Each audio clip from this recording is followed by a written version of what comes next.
લખતરના ખેડૂતો દ્વારા મામલતદારને આવેદનપત્ર વરસાદમાં થયેલ નુકસાનોનું સર્વે કરવા આવેદનપત્ર આપવામાં આવ્યું. પાક તેમજ ઘર નુકસાનનું સર્વે કરવા આવેદન અપાયું. 15 ગામોના ખેડૂતો સરપંચ દ્વારા મામલતદારને આવેદનપત્ર આપવામાં આવ્યું હતું.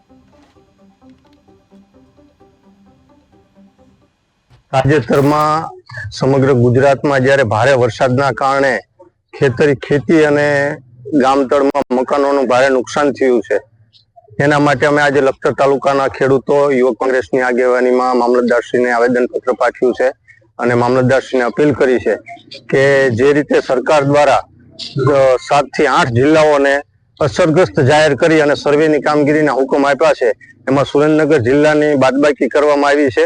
જ્યારે સુરેન્દ્રનગર જિલ્લામાં ખૂબ જ મોટા પાયે નુકસાન થયેલું છે, તો સત્વરે સર્વે કરી અને એનો તમામ રિપોર્ટ રાજ્ય સરકારને મોકલે અને ગુજરાતના આ જિલ્લાને ન્યાય અપાવે.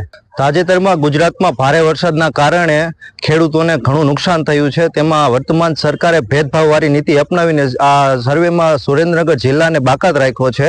તે માટે અમે સુરેન્દ્રનગર જિલ્લા તથા લખતર તાલુકાના ખેડૂતોને ન્યાય મળી રહે તે માટે આ આવેદન પાઠવ્યું છે કે જેના અનુસંધાને તેઓ ખેડૂતોને ન્યાય આપે, સર્વે ચૂકવી શકે.